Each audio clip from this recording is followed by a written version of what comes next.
সম্মানিত খামারি ভাই, আজকে যে ঘাসটি আপনাদের সামনে দেখানো হচ্ছে এটি মূলত সেই ইন্দোনেশিয়ান স্মার্ট নেপিয়ার ঘাস। এটি মূলত গরু, ছাগল কিংবা ভেড়া, মহিষ, গারল যে কোনো গবাদি পশুর জন্য আপনারা চাইলে এই ঘাসটি চাষ করতে পারেন। খুবই নরম এবং মিষ্টি ঘাস এবং খুবই পাতাযুক্ত ঘাস। বিশেষ করে এই ঘাসগুলো অন্যান্য ঘাসের মতো হয় না। দেখা গেছে আপনার জারা ঘাস কিংবা পাকচন ঘাস বা লাল পাকচন ঘাস বা আরও যে লম্বা লম্বা নেপিয়ার ঘাস, আরও যে ঘাসগুলো বাংলাদেশে রয়েছে, সেই ঘাসগুলো মূলত আপনার 12 ফিট, 15 ফিট বা 18 ফিট লম্বা হয়ে যায় সেই ঘাসগুলো। কিন্তু ইন্দোনেশিয়ান স্মার্ট নেপিয়ার ঘাস এত বেশি লম্বা হয় না, এটা আপনার 5 থেকে 6 ফিটের মতো লম্বা হয়। তবে এটি আপনার লম্বা কম হলেও নিচ থেকে অনেক বেশি চারা হয়।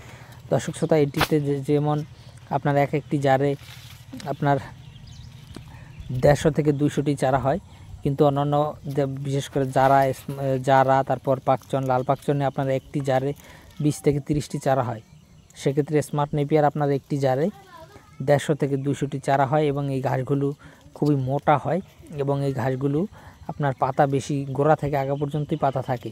আপনার অন্যান্য ঘাসে ডাঁটা হয় বেশি, পাতা হয় কম, কিন্তু ইন্দোনেশিয়ান স্মার্ট নেপিয়ারে আপনার ডাঁটা কম, পাতা বেশি এবং ঘাসগুলো খুবই মোটা হয়। তবে দর্শক, শীতকালীন সময়, এখন যেহেতু শীতকাল চলছে, সে কারণে এখন কিন্তু ঘাস মানে চিকন হয়ে যায়, শীতে ঘাসটা চিকন হয়ে যায় এবং গ্রীষ্মকালে কিংবা বর্ষাকালের থেকে শীতকালে ঘাসটা একটু ফলন কম হয় এবং লেটে কাটা হয়, মানে কাটতে সময় বেশি লাগে শীতকালে। তো দর্শক শ্রোতা, এই ইন্দোনেশিয়ান স্মার্ট নেপিয়ার ঘাসের 100% পরিপক্ক কাটিং আমরা দিয়ে থাকি, 100% জার্মিনেশনের গ্যারান্টি দিয়ে।